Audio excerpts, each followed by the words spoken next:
Hi, everyone. Welcome to Maximizing SKO, RKO Effectiveness, a 2024 blueprint.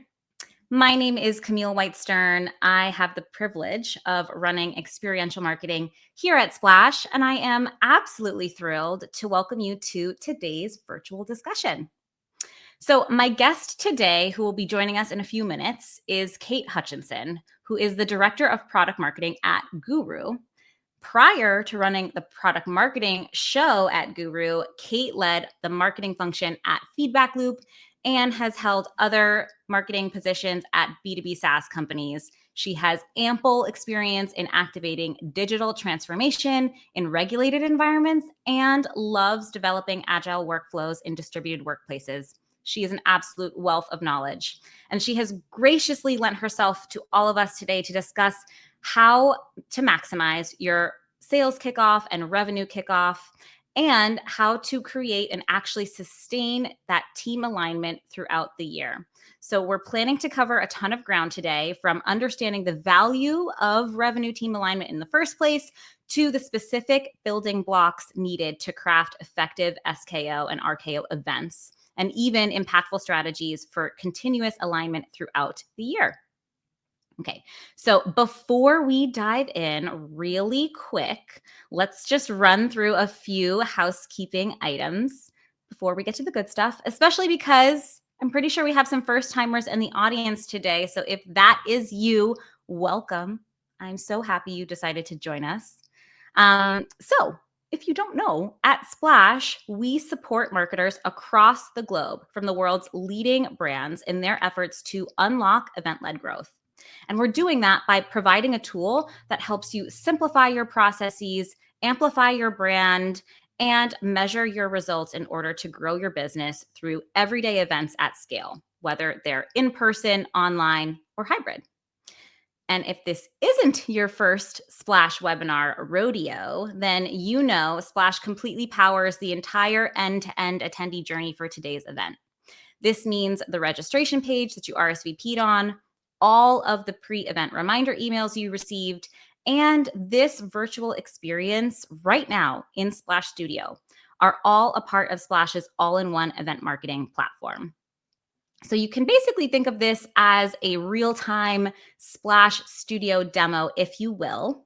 You've already experienced Splash's registration and design capabilities just to get to this point. We hope you love them.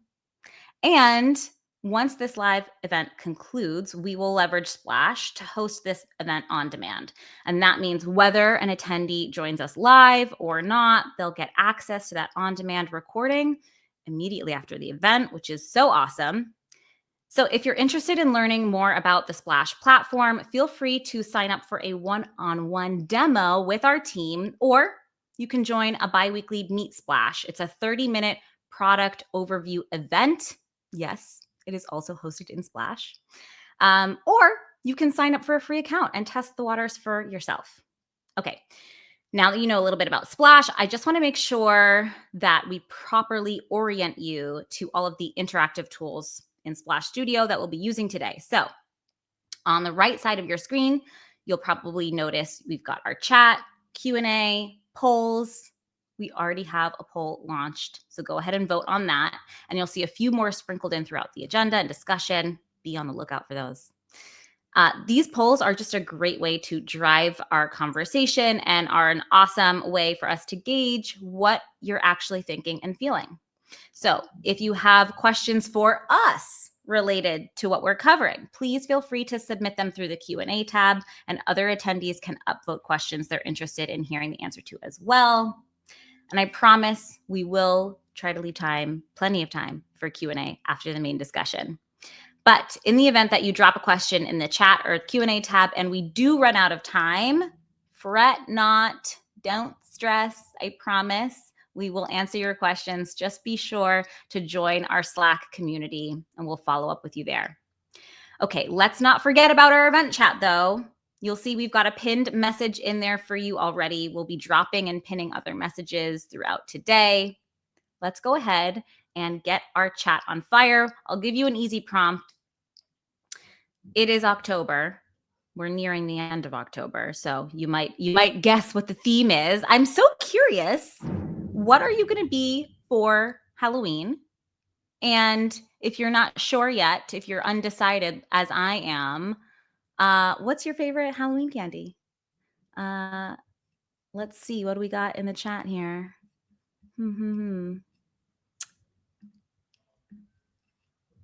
Oh, Cowboy Barbie. Love it, Grace. I'm inspired. Okay, maybe I need to join the Barbie train. I feel like that might be a big theme this year, right? I think so. Okay, thanks for humoring me, Grace. One final housekeeping item. I promise it is really more of an announcement. Again, if this is not your first rodeo, you know we love a community social raffle. So today, what could you win? It's a $50 Visa gift card to help you take care, because that is one of our core values here at Splash, and we love to walk the walk. So here's how you can enter to win. We're going to drop a link to a LinkedIn post in our event chat right now. Let us know on that LinkedIn post what your favorite aspect of sales kickoff and revenue kickoff events is. What's your favorite aspect? And all you have to do is leave that comment on that post and you'll be entered to win. We will announce the winner towards the end of today's event, so stick around for that. Whew. All right, y'all. I got through all the housekeeping items. I know you were wondering, when are we going to get to the main discussion? The time is now. I'm so incredibly thrilled to welcome Kate Hutchinson to the stage. Thank you so much for joining us today, Kate. How are you? I'm doing well. Thank you so much for having me, Camille. And I will answer the favorite candy Oh, question. yes, It's please. Kit Kats, because you get the 2 little bars. Good stuff. I can't argue you on that. It's what a nice way. Either you get like double the candy for yourself, or if you want to be generous, you could share half and give one of the bars to a friend or loved one. That's a good Yes. one. I gotta say, probably growing up, my favorite was just like a classic Reese's cup, you know? Hmm.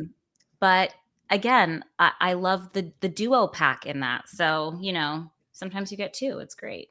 All right. Well, Kate, I'm thank you so much for taking time out of your busy schedule to be here with us today and kind of share your perspective on how to get the best results from a sales kickoff or revenue kickoff event. I want to just dive right in and start our discussion by chatting about your current revenue organization team alignment, if you will. So, just kind of break down for me what that revenue team structure looks like today, and how do these teams even approach creating shared goals. And I'm really specifically hoping you can speak to how marketing goals or product marketing goals align with the business and sales efforts. Yeah, absolutely.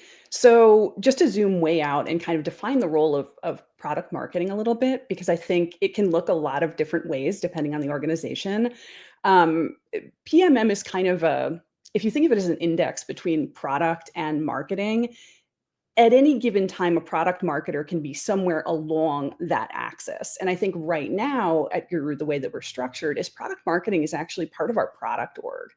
And then we have our sales, CX, and digital marketing slash demand gen that operate under the revenue heading.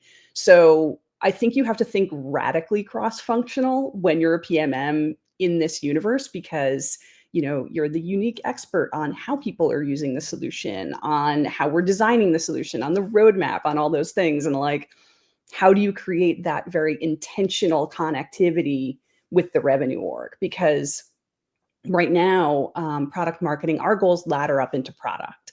So we really think about, once someone is converted into Guru, how Mhm. do we, you know, make sure that they're getting value, make sure that we're sticky, driving adoption and awareness of features, as we like to call it. Mhm. And, we, Guru is like the brain that connects company knowledge to the humans in different seats. So as you can imagine, there's about a million ways that different customers are using this product. And how do we bubble that value back up to our sales team so that they can, make use of it? Yeah. So I think that my past experience as a functional head of marketing in general has Mhm. really made me acutely aware of the importance of being at least aware of and connected to and having skin in the game of the revenue org's specific goals. Like, what are their growth goals? What is their sales process?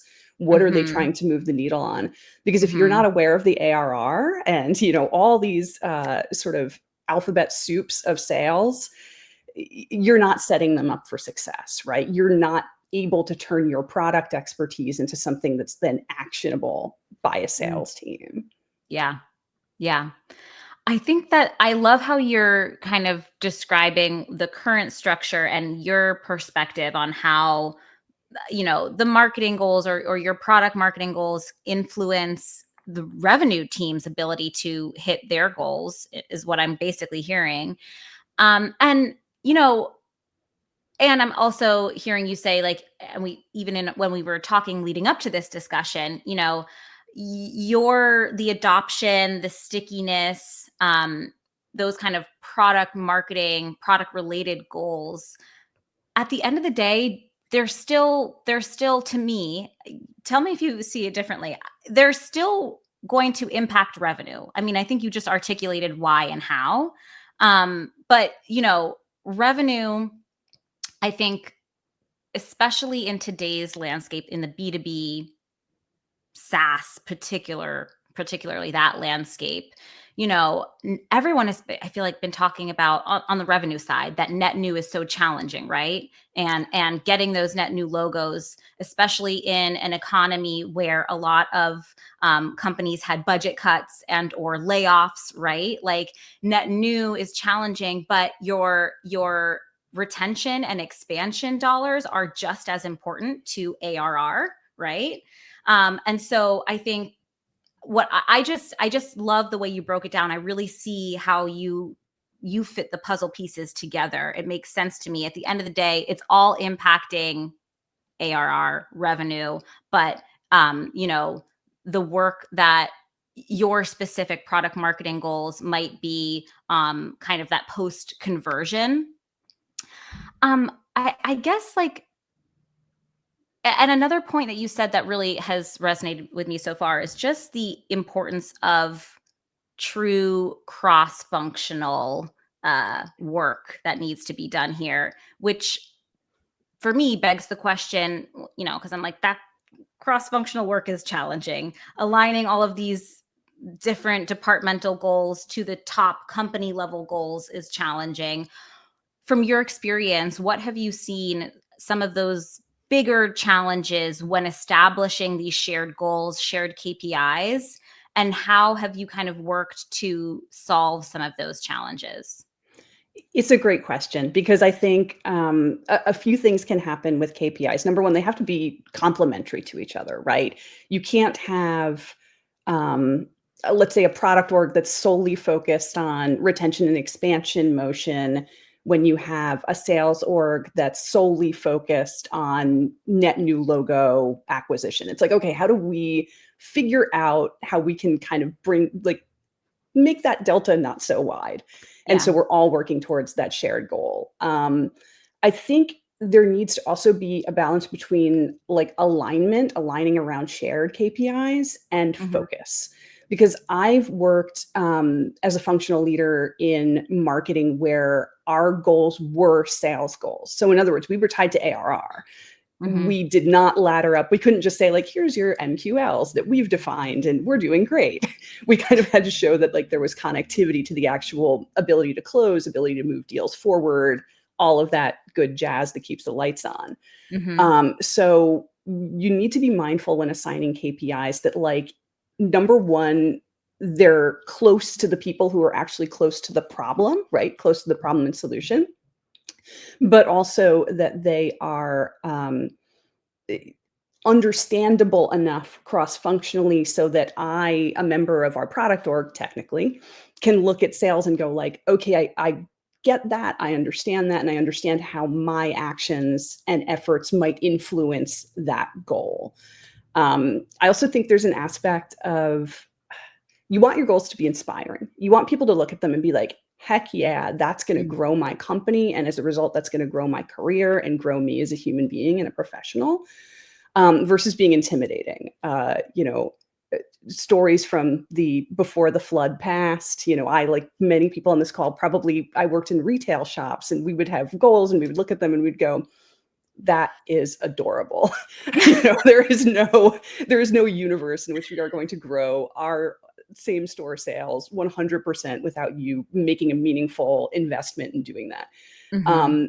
At Guru, when we set KPIs, we set them with the knowledge that 80% is success. So we have a red, yellow, green system where we'll apply and say, like, red, be honest, are we tracking towards this number? Are we not tracking towards this number? Green, are we tracking towards this number?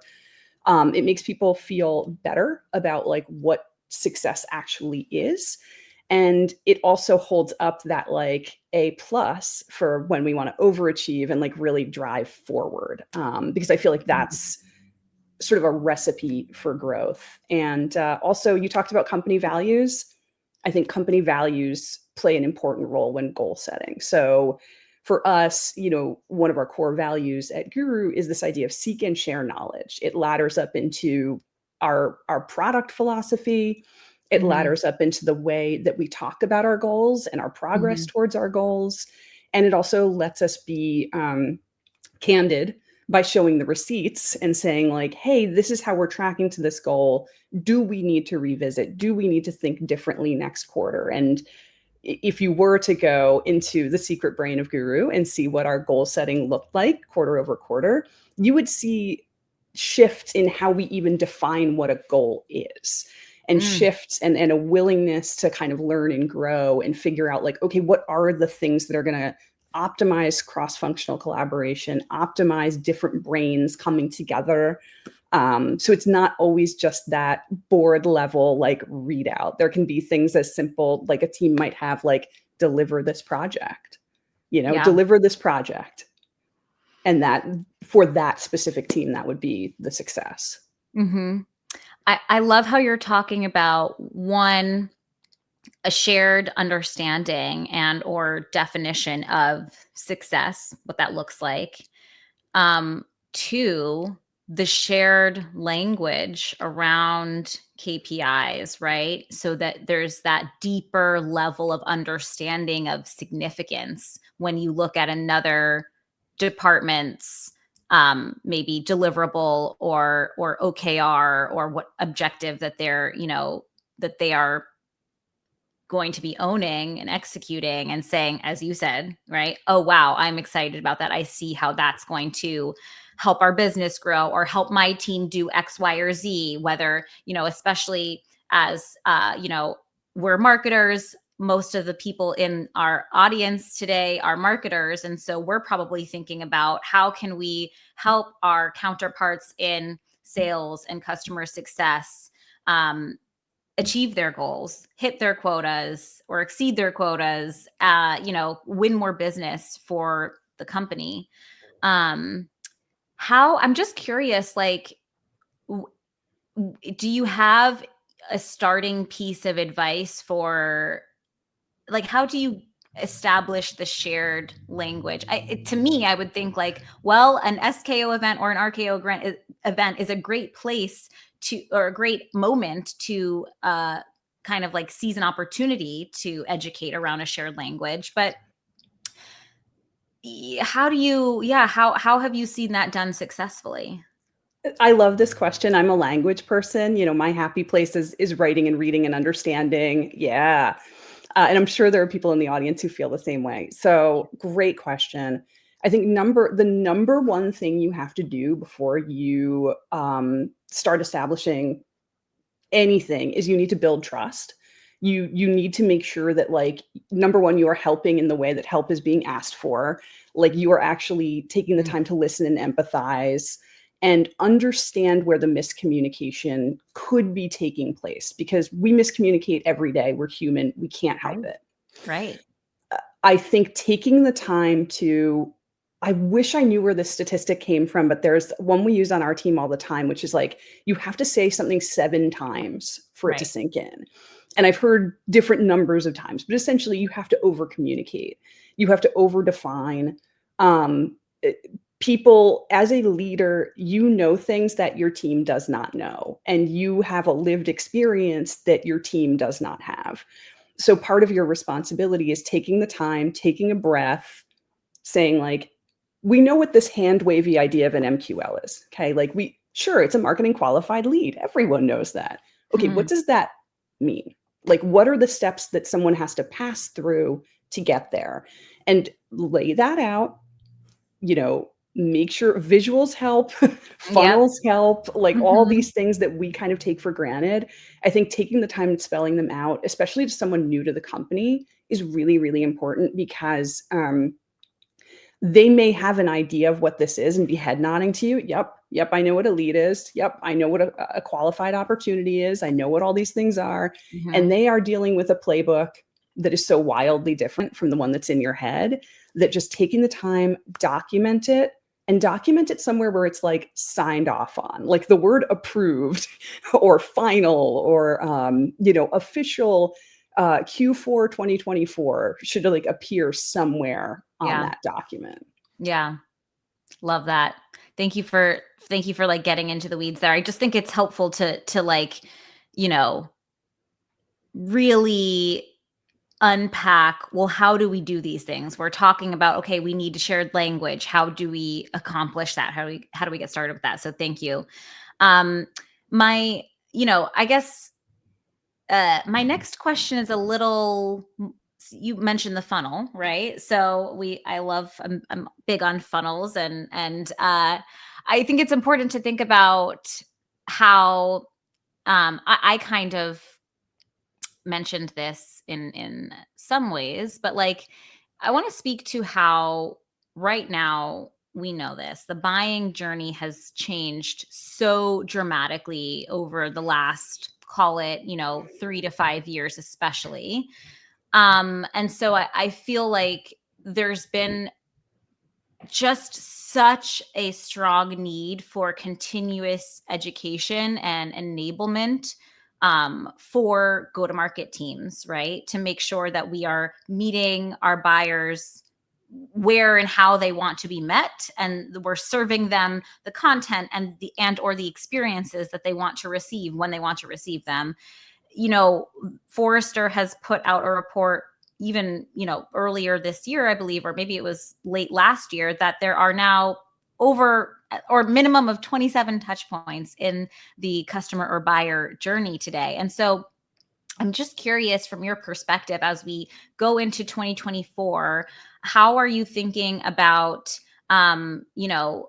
alignment, revenue team and/or go-to-market team alignment around this incredibly elaborate journey today that does not always seem predictable or like easy to architect? How are you thinking about that, and then how does that thinking translate into, you know achieving that team alignment that we keep talking about? Another great question. I think anybody who's been in B2B SaaS for any period of time has suffered whiplash numerous times around like, oh yeah, no, we have like a 35-day sales cycle. This is amazing. We're crushing it. And then, 6 months later, like you can't get people to open your emails. It's like Right. it is crazy bananas. And I think the one learning that I would say for the today state, right, is nobody has a crystal ball. I've been advising my team, like, build things as if we might have to blow this up in like Mm, 60 days. Build things iteratively. There is a temptation that I have personally to get into Figma and build a beautiful flow chart of the customer journey and the touch points we're going to create in our product and in email. And then they're going to go to LinkedIn and they're going to see this mhm, message and it's going to be mhm, beautiful and like, yes. oh my gosh, it's amazing. And I realized that I've created a 72-step process that I cannot manage, and that if it doesn't work, I will have, invested all of this time and human effort into making a thing, and I won't be able to measure what I need to change. I'll be able to go like, this isn't working as well as I thought it would, but like, what do we need to change? So build things with an intention of flexibility, build things agilely. Um, I think it's really important to not just like analyze the data that you're getting and analyze the information and feedback, but de-emotionalize it. Like, check Mm. your bias, check your assumptions. We all have happy ears. We are humans. We are going to come into it with a bias. Take the emotion out of it, unpack it and decouple it. Like, get it to that most simple, like atomic level of saying like, okay, we did a 3-step email cadence. Here's what we saw at each time along the way. Here's what people clicked on. Here's where those sales are falling off, and just like really be open to learning, like have a curious mindset. And with that in mind, we talk a lot about like OKRs and KPIs. I have a personal notion that I would like to present that is the no Please. KR. I picked this term up from a human being. I tried to source it on the internet back to the human being from whom I picked it up from. But basically, these are the things that we are intentionally not doing. These are the things that we are intentionally Mm. putting down because it's not yielding the results that we need today, so that we can invest, the finite human hours and the finite software and the finite resources that we have as marketers and salespeople into the things that are already working. Because right now we're all reinventing a playbook in real time. I love that. I love that. The no KR. It feels like that is kind of the secret sauce element to, as you were speaking to, the balance between alignment and focus, right? We need to Yeah. be aligned and we need to be focused. And being focused means really having clarity around what we are doing and what we are not doing. And wow, you just really unlocked something for me, Kate. I'm obsessed with this no KR. I think it sounds just like a really helpful tool for drilling down to the level of focus needed. I love it. So, and okay, you've said a bunch of things that I want to kind of go back to. One, the point around like repetition, having to, speaking about the education and enablement around, constantly changing buying process and journey.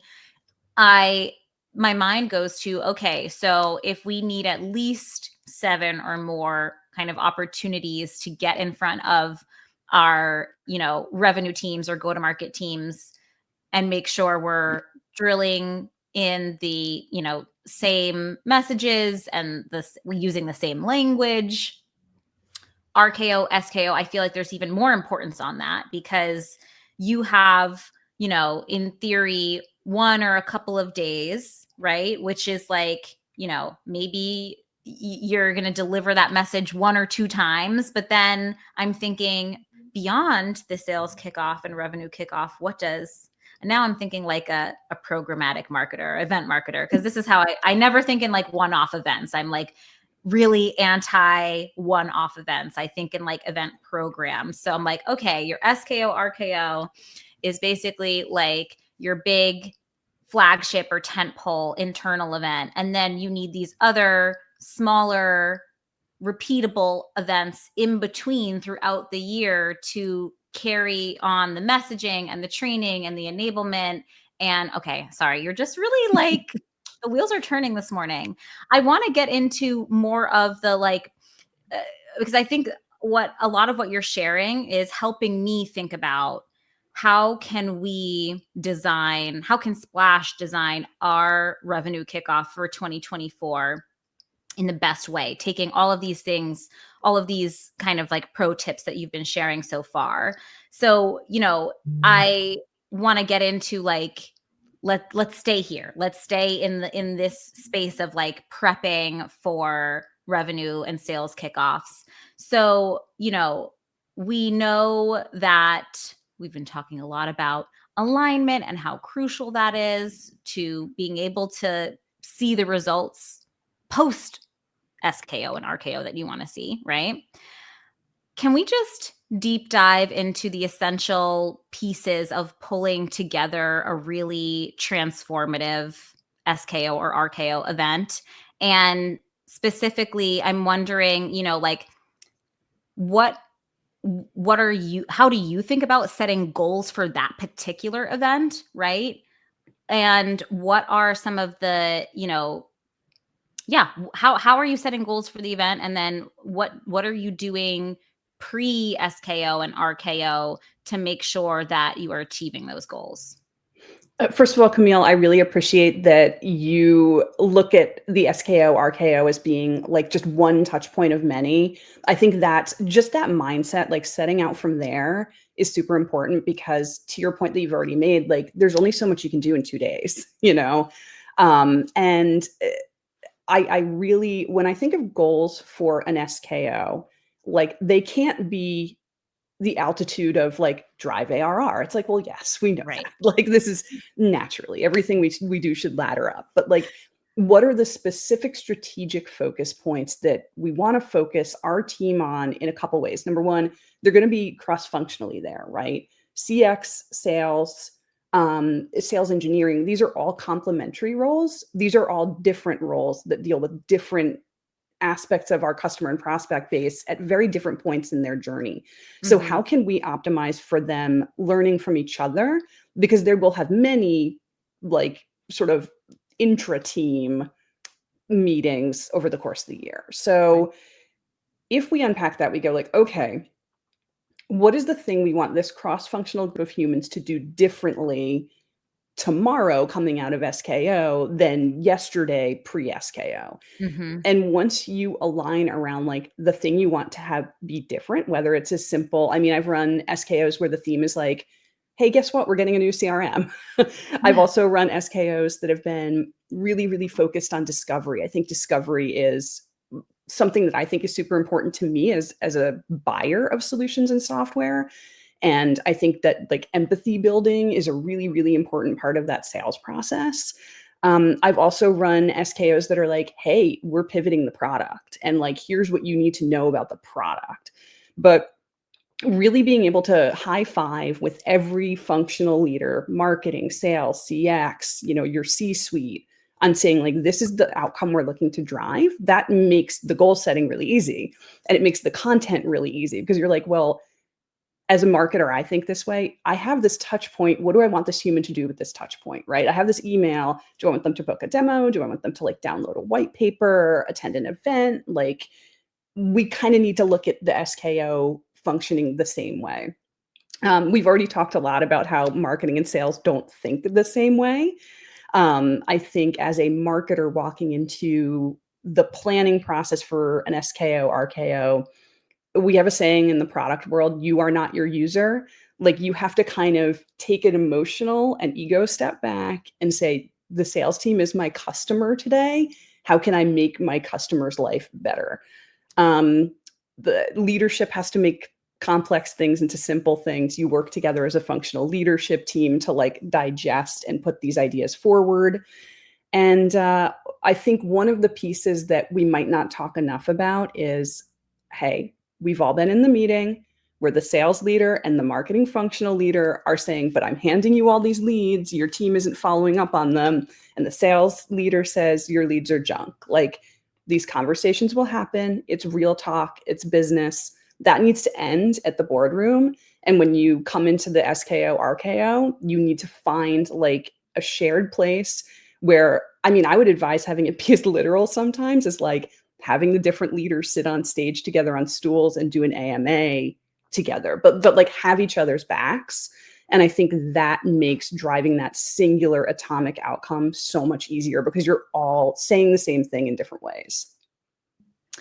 Yeah, so much of what you said again is really resonating with me. I think maybe the most uh like poignant point, just being that your audience at your RKO or SKO, they're your customers for the day.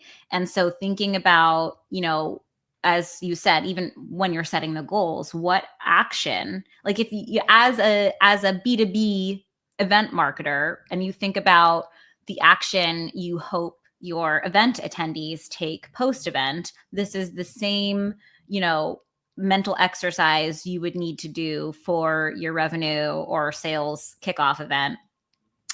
And I guess it's kind of just leading me to, because I love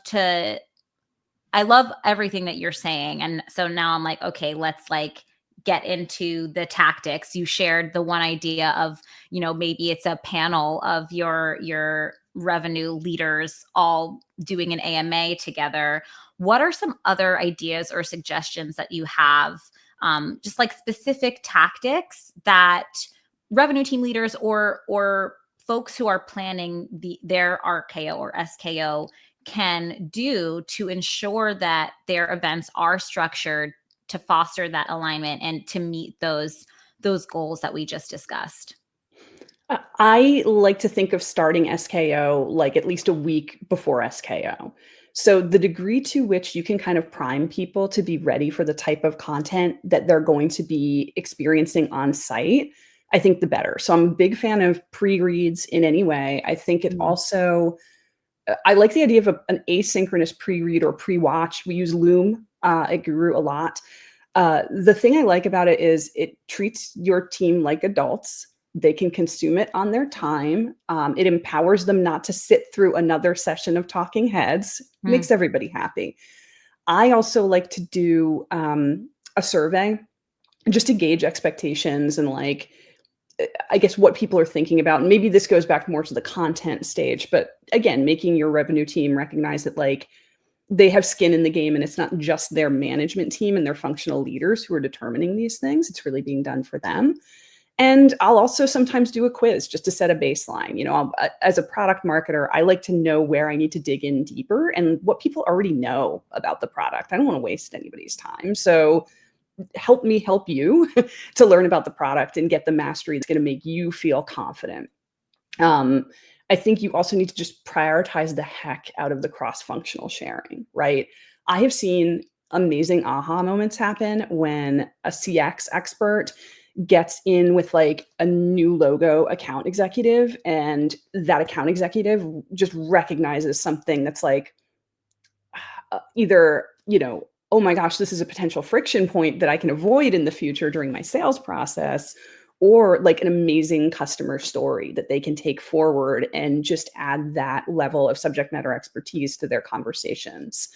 It's also great. I've probably said empathy like 7 times already, but I think developing empathy is a really important part of cross-functional success. And just like reserve team time, right? Like if you're going to have like, this is my SMB Northeast account executive team, like reserve that for after the cross functional stuff. Because if you Mm. structure the event that way, you wind up getting more out of it because people are coming back with all those individual like breakout session learnings that they can then apply to the team in like a fresh and just, I think, more useful way, like more energetic kind of way. Yeah, I love that. I think that's a really good call out, that after your like maybe like larger group, more cross-functional content sessions, trainings, what have you, making sure you have time carved out for that, like that smaller departmental or team integration of what was just of the knowledge that was just consumed. I love that.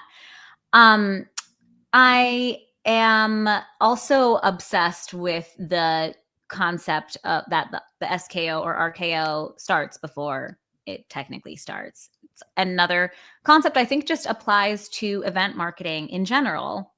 I think the best event marketers understand that the event, the experience, begins well before your attendees arrive to your physical or virtual venue or space, right?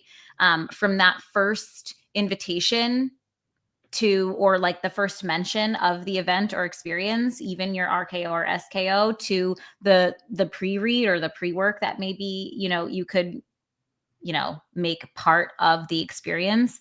I love it all. And then I think it also lends itself to this idea that we've been talking a lot about today of like, it also doesn't end when your SKO or RKO event concludes, right? Um, so I guess I'm curious, because you mentioned, you know, the team integration is really important, but I think what may be more challenging for people is really trying to figure out how to maximize that cross-functional time. So while I have you here, and I also want to be mindful of time, and I'm seeing some questions in the chat and in the Q&A. So we'll definitely get to those folks. But Kate, I'm just curious if you can share maybe a few activities that you've either done yourself or are thinking of doing, that could be implemented in that kind of like cross-functional setting at an RKO or SKO, and just ideas to bring sales, marketing, product, CX, all the go-to-market teams together in a productive way. It it's a good question because I think, we've all run exercises that have worked. We've run exercises that maybe didn't work as well as we wanted to. My personal learning based on, the cultures and the kinds of companies that I've worked at is simple is better because if you have to bail on it, you can kind of be like, okay, get the hook. We're gonna stop this one. But the simplest exercise we did at our last sales kickoff at Guru that I just thought was great was we use Gong very actively. It's an amazing tool. Any call recorder will do. We did an active listening where it consisted of two parts. So we had a series of Gong calls that the reps themselves had identified as a prospect revealing something interesting about themselves during discovery, because we were really focusing on that discovery stage. And they self-selected the calls. We divided up into different cross-functional groups, and we had a active listening session where we kind of went through and said, like, here are the themes we've identified from this. It was an amazing empathy building exercise for me, a marketer, actually listening and being like, oh my gosh, like writing at the same time that I'm listening to this is like engage different parts of my brains. But it was great for the sales teams because it allowed them to kind of come at a call from a de-risked way while building the muscles they needed to.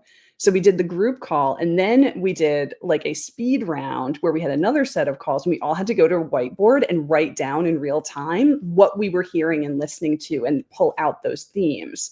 And it was very interesting to sit there and be like, this is what an account executive on this team is thinking, and this is what a marketer is thinking. And again, it was done in a low risk environment, and I think it really got people thinking. And we wound up like letting it go long because it was so useful to everyone that we're like, okay, we can make this async, we can make this async, like let them just keep jamming.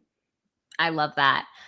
Two things that I love. One, just like the super hands-on interactivity of it all. And two, how you were able to be agile and be like, okay, we're going to make this async. We're going to do that async because this is clearly working for us.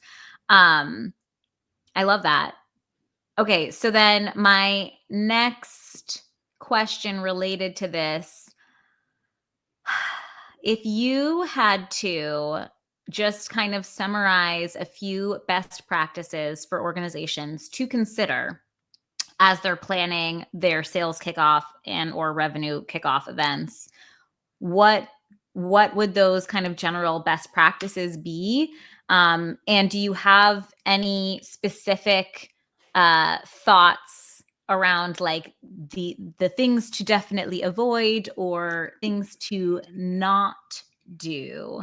I'm interested in hot takes. So if you have any hot takes of what not to do, would love to hear them as well. The heat of the takes are to be determined by the audience, not by me. Fair enough. Fair enough. Um, but for me, I think I'd really distill it down into like three things that I think are pretty agnostic and could apply to, like any SKO or RKO, because I recognize there's all kinds of people in the audience right now. I've mentioned this, but like really just prioritize things that are interactive and cross-functional over things that are like those little small teams of like 2 and 3 people or 4 and 5 people who are always working together. The agility, go in ahead of time knowing which sessions are readouts, and we know what those are. I have led them myself, and identify those as places that you might need to cut or go async. Do it in advance.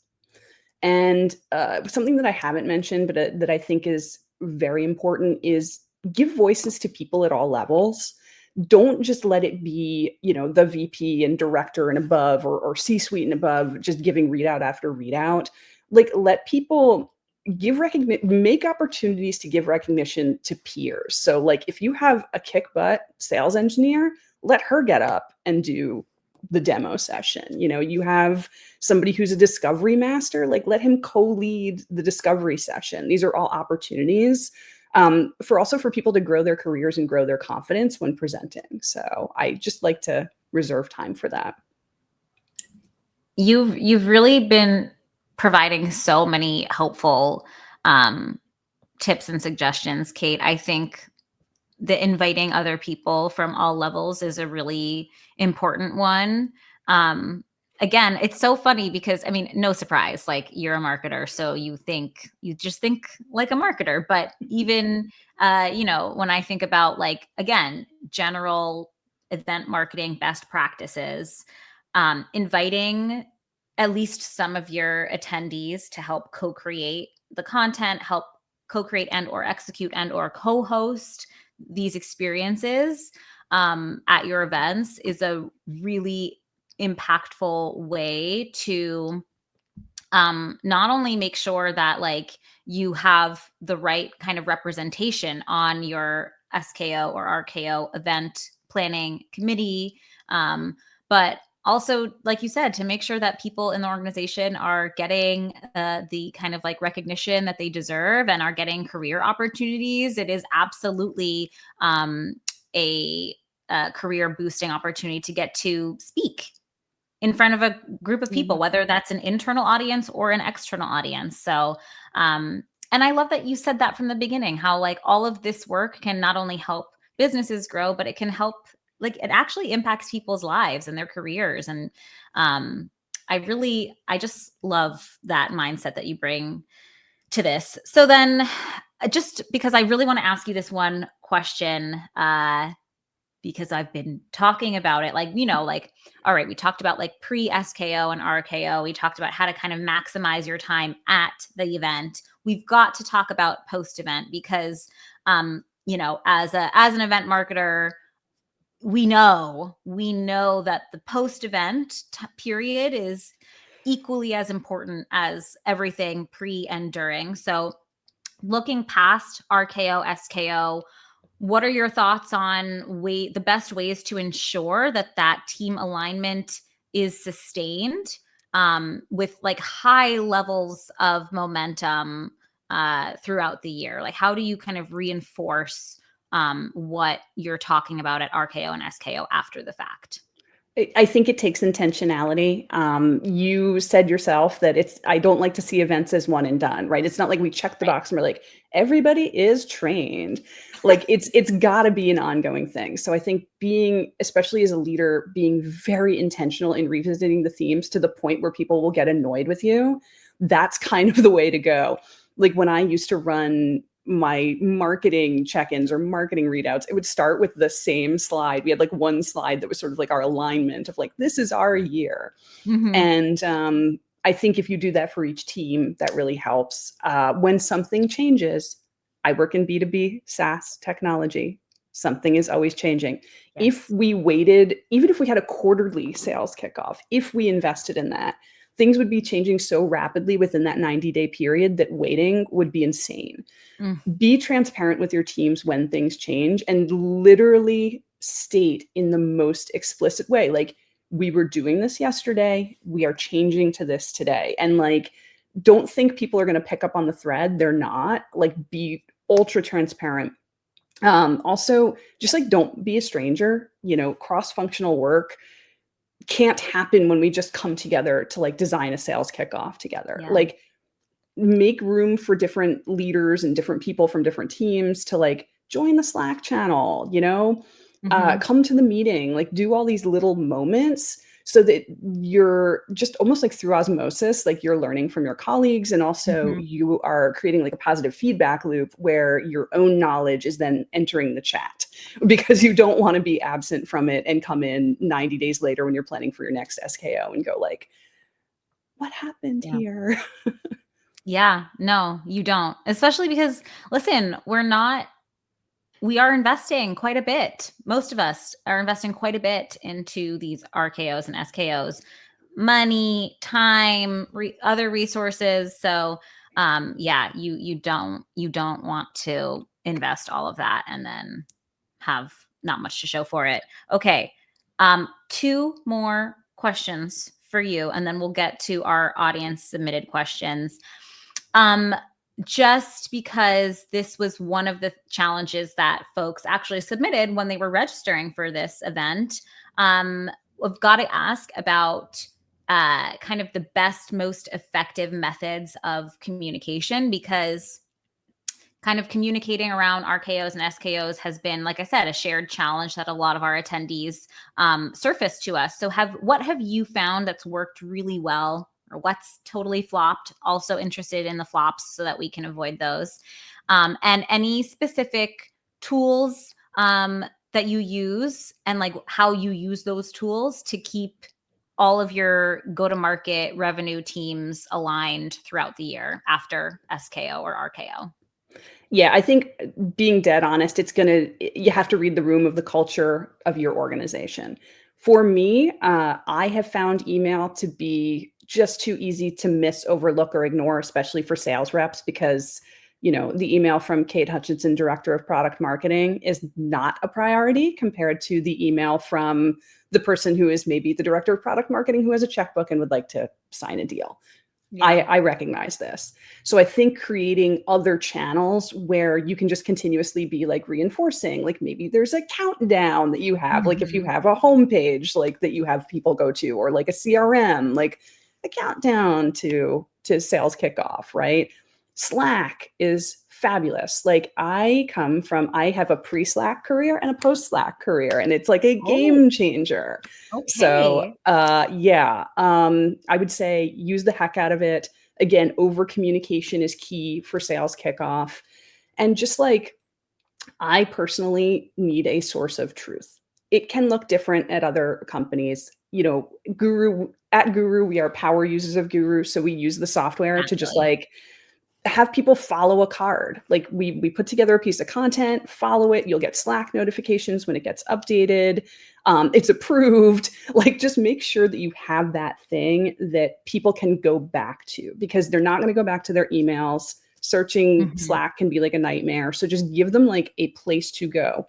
You could try a Google Doc. Any of these things will work, but just make sure people can kind of like dip in and dip out at their convenience because sellers, like we want them concentrating on moving deals forward. We as leaders can concentrate on the mechanics of making a good event for them.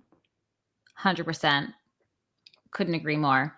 Okay, so final question. Any just final best practices or, pieces of advice that you would share to help teams, especially, whether you're sitting in marketing or sales or CX, whatever, if you're a revenue team leader or a go-to-market team leader, what enablement materials would you recommend that they leverage? I would love to know, like from your own experience, like what that looks like when you're rolling out a new event or campaign or product launch, and just any final best practices that you would want to share with our attendees today.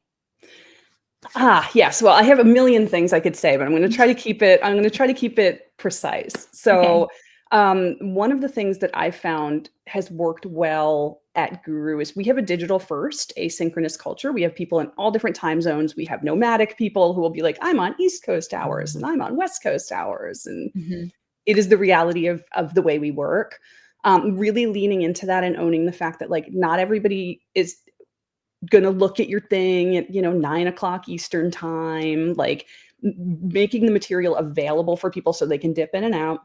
Yeah. As leaders, commit to documentation. If you make a decision, If you agree that a thing is going to happen, just document it, let people know, be transparent about it leading up to it so that you're not getting like a million different shoulder taps of like, hey, are we doing the team dinner on Tuesday or on Wednesday? You probably made that decision already. Just Mhm. let people know. And, in terms of our enablement, we are we have really pursued like a product led sales motion. So we have the ability of having people go right into our product, and we can get signal from the product and have sales follow up on that. So we Mhm. really focus on like creating a great demo experience and really creating like a great conversational experience. One of my colleagues, Rob Falcone, who is our senior director of product led sales, has a book titled Just Effing Demo that Mm. is kind of like the way we approach our enablement. But I've certainly worked at other organizations where we had, collateral launches and like very structured blog and event that went up to it and all this other stuff for product launches. So Mhm. it can look different based on your sales motion, based on your company's priorities, but just like making sure that, again, help in the way that you're being asked to help. Don't try to impose maybe other structures that might have worked somewhere else on a current company just because it's what you're used to. I love it. I especially love the, commit to documentation so that, and, your documentation should probably also be where your source of truth is that you mentioned earlier, like just having a source of truth, a central location where your team members can find the information that they need, and the digital first async kind of pro tip seems pretty applicable for most organizations these days, whether you're, a small SMB with a remote team or you're a giant enterprise organization with a globally distributed workforce. I feel like these principles apply. Okay, we've just got a few minutes left, and I do want to answer one question that was submitted. And for everyone else, if we don't get to your question, I promise we will address these in our Slack community. So join us there. Before we get to our question, I'm just going to announce really quickly our social raffle winner for today is Grace Kirk from Velocity Global, who shared that her favorite thing from SKO is finding creative solutions. For example, thinking about ways to engage virtual attendees with actually exciting swag and actually exciting virtual experiences. Grace, preach, talk about it. If you ever want to brainstorm together, I am game. I love that. Congrats. Also, we'll be in touch with you to get you your $50 Visa gift card, which is also going to be virtual. But anyways, okay, last question that I'm going to address with you, Kate, today was submitted, and this is the question. I'm interested in understanding how to effectively bridge the gap and foster collaboration between in-person and remote attendees. Great question. We are hosting a hybrid SKO. Any best practices for bringing these two groups together and ensuring a cohesive and productive experience for everyone? Ooh. Do you have Okay, thoughts? the $1,000,000 question. I have so many Yeah, thoughts because, please. I have had an experience of being like the one of a handful of people who, for personal reasons, was not allowed to be on site or could not be on site. So I had to be from home. And I think the way that you make this happen is a couple things. Number one, optimize for the people who are at home. If you optimize for the people who are present in the room, the people at home will literally be watching the most chaotic thing you have ever seen in your life. It is going to be rough. I think being Mm, honest about what the expectations for which sessions the remote people should attend, like maybe it's a little bit better for them to be like watching the looms or the zooms or whatever recording you use of the kind of readout sessions. I don't mhm, know.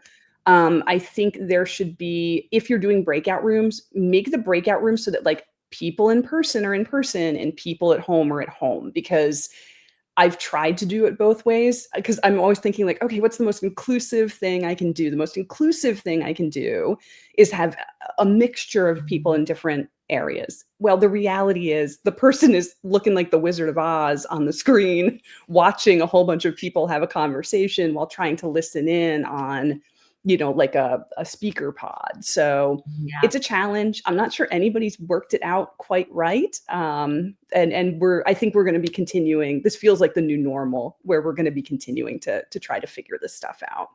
Yeah.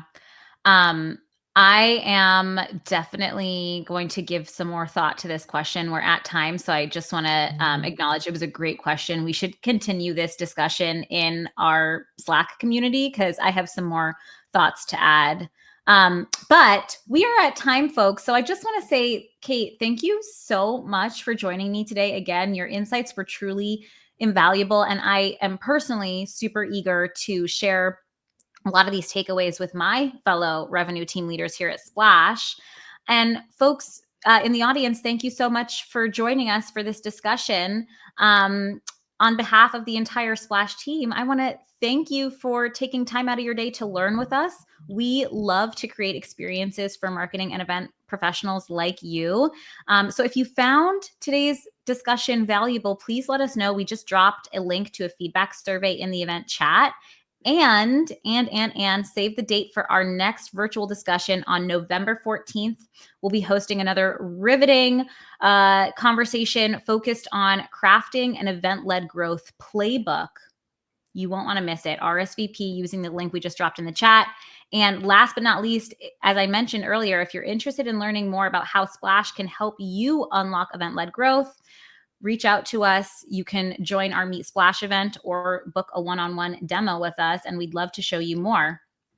All right, folks, that's it. From the bottom of my heart, thank you. It's been an absolute pleasure, Kate, chatting with you. Thank you again. And Thank you, to our Camille. oh my gosh, truly, like, you're such a gem. Guru is very lucky to have you. And thank you for sharing your knowledge and insight with us today. And to our attendees, thank you for rocking with us. And until next time, take care.